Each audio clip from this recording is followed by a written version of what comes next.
श्रृंखला मिश्रा रावत नोएडा से पूछते हैं, हमारा मन हमेशा हमें साधना पट से भटकाने की कोशिश करता है। इस मन को कैसे प्रशिक्षित करें ताकि यह सुख दुख में सम रह सके। पहली बात, मन भटकाता है जहाँ ये बात सत्य है, पूर्व की इच्छाएं, वासनाएं, विचार, हमारे राग द्वेष वो सब निहित हैं इसी मन में। पर वही बात यह भी सत्य है कि मन ही से हमें साधना में लगने की रुचि, प्रेरणा, शक्ति और संबल भी मिलता है। इसलिए जब मन में वैराग्य होगा, विचार होगा, विवेक होगा तो सात्विकता बढ़ती चली जाएगी। और जैसे जैसे सात्विकता बढ़ेगी वैसे वैसे साधना अच्छी लगेगी। तो संसार से मन हट के साधना में लगाने का एको एक उपाय है कि अपने तमोगुण और रजोगुण को हम नियंत्रण में रखें और सात्विकता को हम बढ़ाएं। सेवा, साधना दोनों का कॉम्बिनेशन चले। कुछ समय निकाल करके दूसरों को प्रसन्नता देने के लिए किसी दैवी कार्य में जुड़कर अपने शरीर से श्रम करके किंचित कहीं धन खर्च कर सकते हैं, ऐसी सामर्थ्य है तो धन के द्वारा सेवा करके, तन के द्वारा सेवा करके और बार बार अपने मन में यह विचार लाने से कि यह मार्ग ही श्रेष्ठ है और अपने दुर्गुणों से बचते हुए और विवेक पूर्वक अपने अंदर सत्व गुणों को बढ़ाते हुए हम अगर प्रयासरत रहेंगे तो निश्चित यही मन जो आज भटका रहा है, यही मन आपको साधना में लगा देगा। सुख दुख में सम रहने की जहाँ तक बात आती है, ये तब तक संभव नहीं है जब तक हम अपने आप को अंतर उस निर्विकल्पता में ना ले जावे। ये मन की ऐसी स्थिति हो जाए, एक अनुभूति गहरी ध्यान की, एक गहरी अनुभूति अपने अंतर आनंद की ये हो जाती है तो फिर धीरे धीरे बाहर के सुख भी छोटे हो जाते हैं, दुख भी छोटे हो जाते हैं और छोटी छोटी बातों पर फिर हम ध्यान देंगे ही क्यों। अभी बाहर संसार को हम बहुत महत्व देते हैं, इसलिए छोटे छोटे सुख बड़े लगते हैं और छोटे छोटे दुख बड़े लगते हैं। तो हमारा मन दुखों से घबराता रहता है, सुखों में लालच लगा के रखता है और यही हमारे अंदर एक अंतर द्वंद्व को उत्पन्न करता है। तो श्रृंखला आपके लिए साधारण और सहज उत्तर ये है कि जितना अधिक होवे ध्यान में डुबकी लगाएं, जितना अधिक होवे थोड़ा एकांत का सेवन करें। Give yourself the taste of inner beauty, inner nectar, and slowly the external pleasures and grief will slowly seem to fade out. फिर वो महत्वहीन हो जाते हैं। अभिजीत राणा पुणे से प्रश्न करते हैं, भक्ति किसे कहते हैं? हम अपने जीवन में भक्ति कैसे ला सकते हैं? भक्ति अर्थ है समर्पण का। भक्ति अर्थ है हर क्षण हर पल ईश्वर को अपने अंग संग देखने का। भले बुद्धि से जाना नहीं, भले अभी मन को समझ भी नहीं कि भगवान क्या है, कौन है, कहाँ है, कैसा है, लेकिन एक डोर, एक खिंचाव, एक लगाव उसी परम सत्ता के विषय में, क्योंकि संत ने, महात्मा ने, गुरुजन ने, हमारे आचार्यों ने ये बात कही, परमात्मा सर्वव्यापक है। उसने कहा कि परमात्मा ही सच्चिदानंद स्वरूप है। तो हमें उनकी बात पर एक आश्वासन, एक श्रद्धा रखते हुए फिर कार्य करना।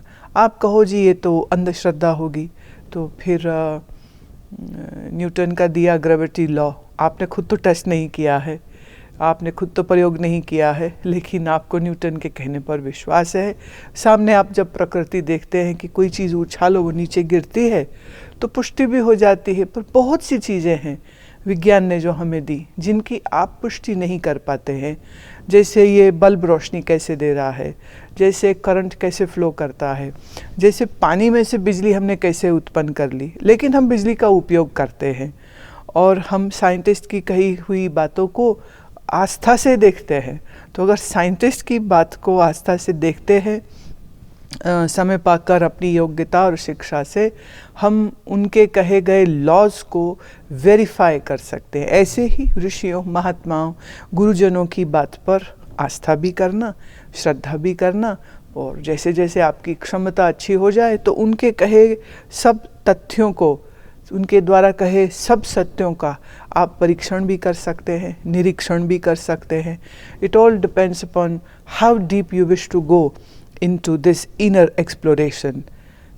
पर भक्ति का है कि हम जाने न जाने हमें ये मालूम है कि वह हमारे ही साथ है, हमारे ही भीतर है। हमारा ये विश्वास, हमारी ये आस्था, हमारा ये प्रेम, हमारी ये श्रद्धा, ये सब का सम्मिश्रण तो एक शब्द होगा, वह है भक्ति। भक्ति अर्थात जुड़ाव, भक्ति अर्थात लगाव। जैसे माँ सोते हुए भी मन बच्चे के साथ लगा रहता है, तो बच्चा जरा सा भी कुनमुना जाए, माँ को मालूम हो जाता है कि उसे कुछ चाहिए, उसे कुछ आवश्यकता है, माँ को उठाना नहीं पड़ता है। तो किस तार ने जोड़ा माँ और बच्चे को, उसे अगर हम ममता कहेंगे तो ऐसे जो तार हमें ईश्वर से जोड़ती है उसी को हम भक्ति कहते हैं।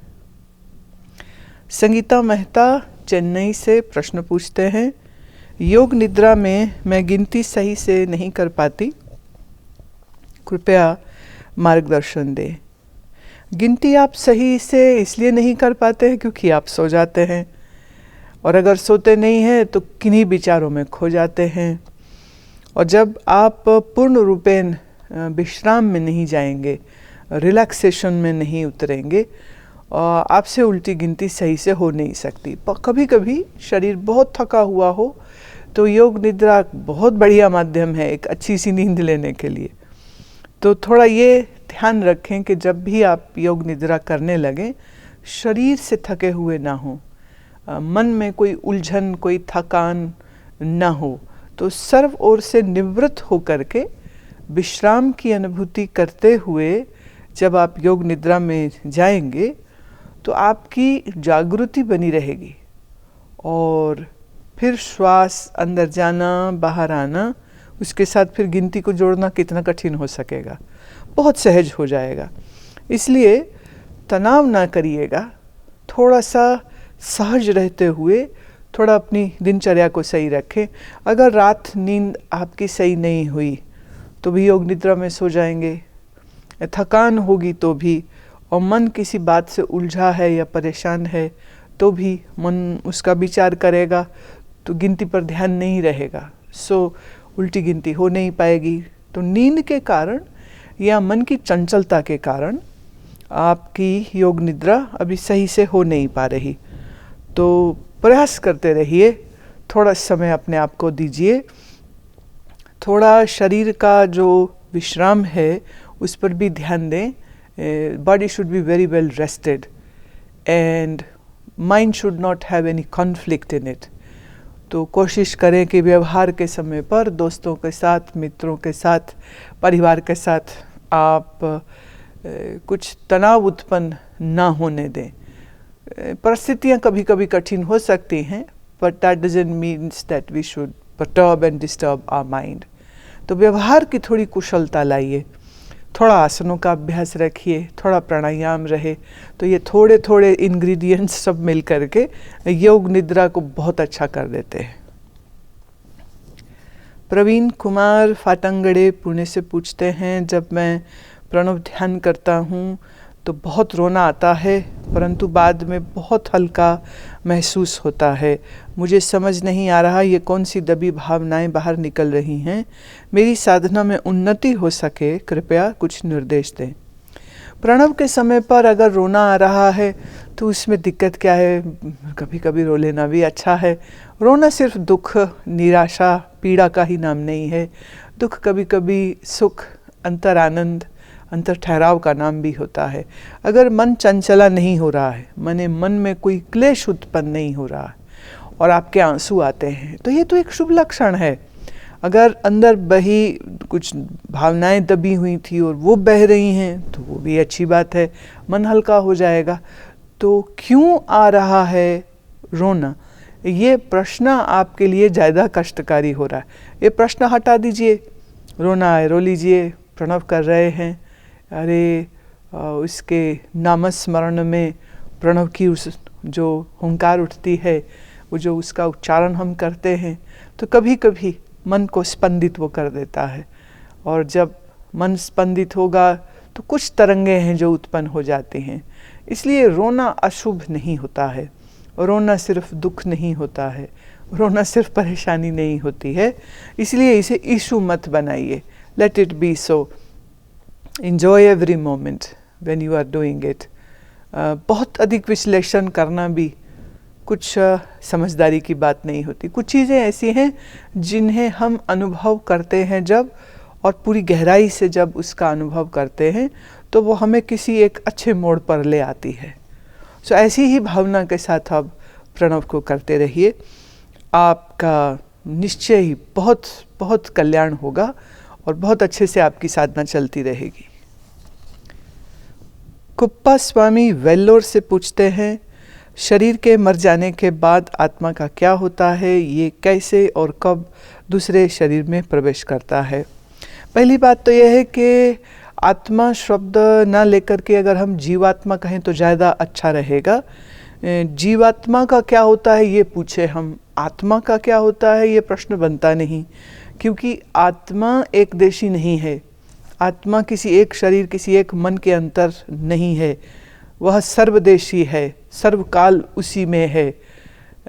पर जितना हमारे जिस मैं को आप फिलहाल मैं कह रहे हैं, वह मैं को अगर हम भाषा वेदांत की ले लें या हम भाषा सांख्य की ले लें, तो ये हो जाएगा जीवात्मा। आत्मा माने द रियल सेल्फ। और मन जो है सो बदलने वाली एंटिटी है। तो इस बदलने वाली एंटिटी के साथ जो मैंपन जुड़ा, उसी को हम जीवात्मा कहते। तो फिलहाल हम ये कहें कि अभी आप जीवात्मा को भी पूरे तरह से नहीं समझते हैं, हम मन को फिर थोड़ा पकड़ लेते हैं, पर जीवात्मा क्या है ये जान नहीं पाते। जब हम अपने आप को विस्मृत करके अज्ञानवश मन के साथ जुड़ाव लगाते हैं, तो मन और मैं ये दोनों के सम्मिश्रण से एक तीसरी वस्तु उत्पन्न हुई, जिसे हम कहते हैं जीवात्मा। उत्पन्न हुई शब्द है समझाने के लिए, ऐसा नहीं कि उससे पैदा होगी और फिर एक दिन मर जाएगी। ऐसे जानिए जैसे दर्पण में शीशे को हम लाइट के सोर्स की तरफ करें, तो लाइट का सोर्स सूर्य, बल्ब, ट्यूब कुछ भी, और शीशा, ये दोनों के मिलने से एक तीसरी चीज़ उत्पन्न होती है, जिसे हम हिंदी भाषा में लश्कारा बोलते हैं, पंजाबी में भी लश्कारा बोलते हैं। वो जो एक चमकता हुआ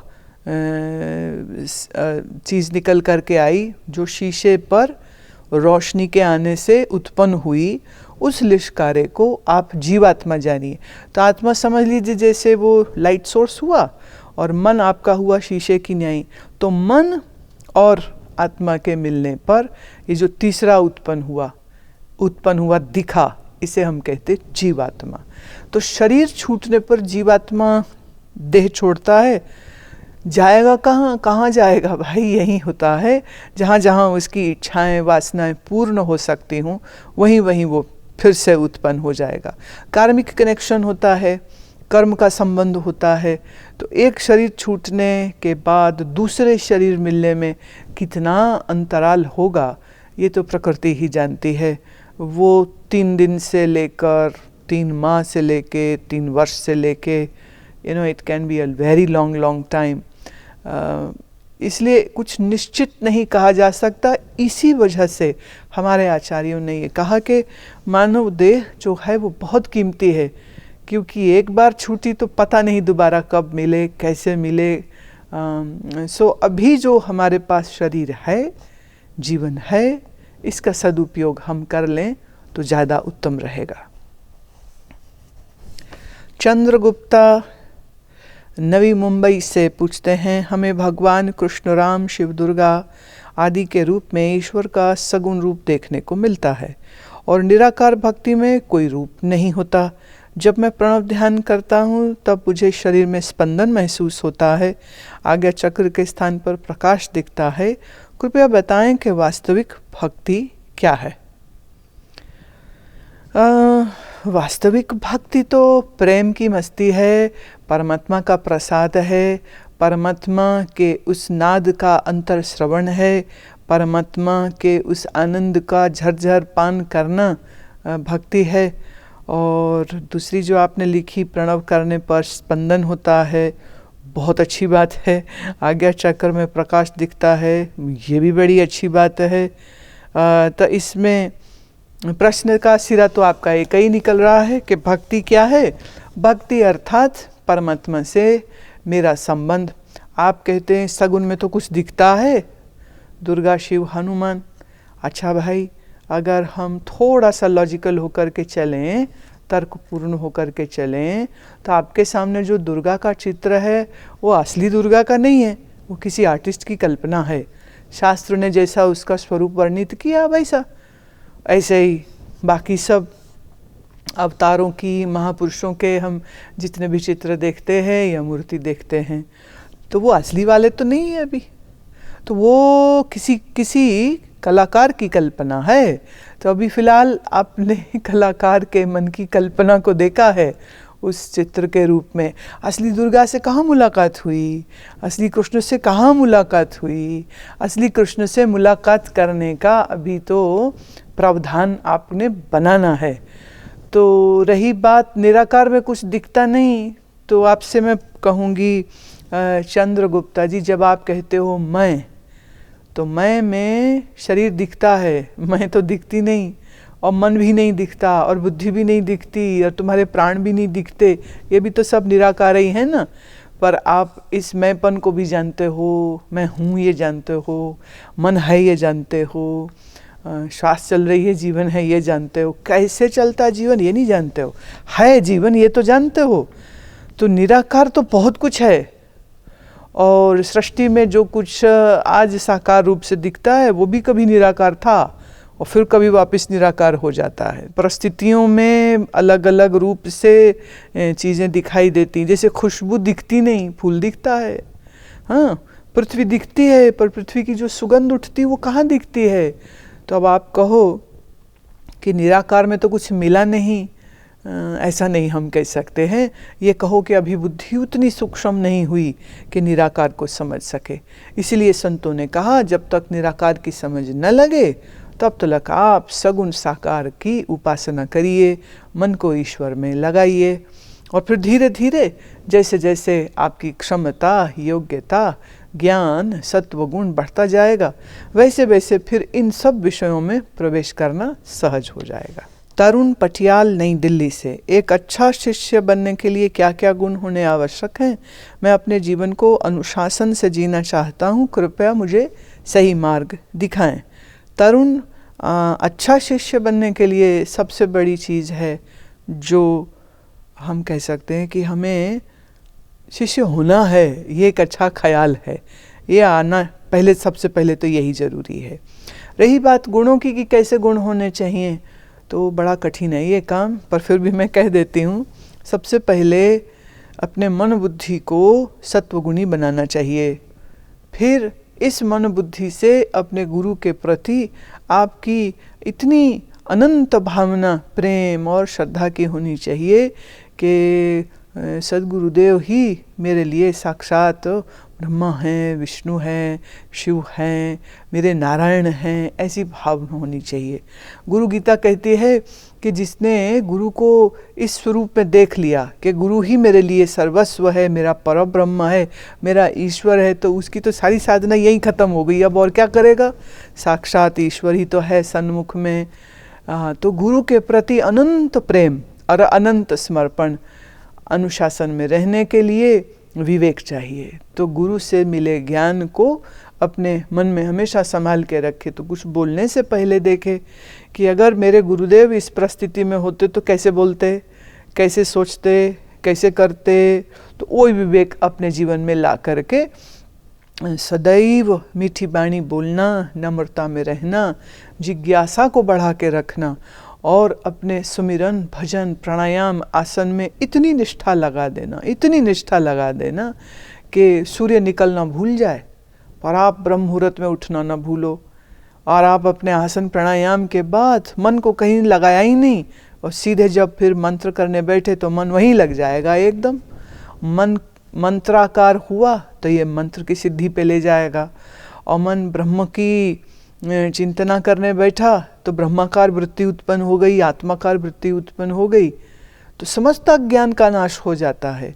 तो गुण तो बहुत से हैं, बस इस बात का ख्याल रखना चाहिए, ये ख्याल चित्त में रहना चाहिए कि हमें उत्तर श्रेष्ठ होने के लिए, जैसे पत्थर के टुकड़े को मूर्तिकार छैनी से हथौड़ी से काटता जाता है और फिर अंततः उसमें से एक सुंदर मूर्ति बाहर आ जाती।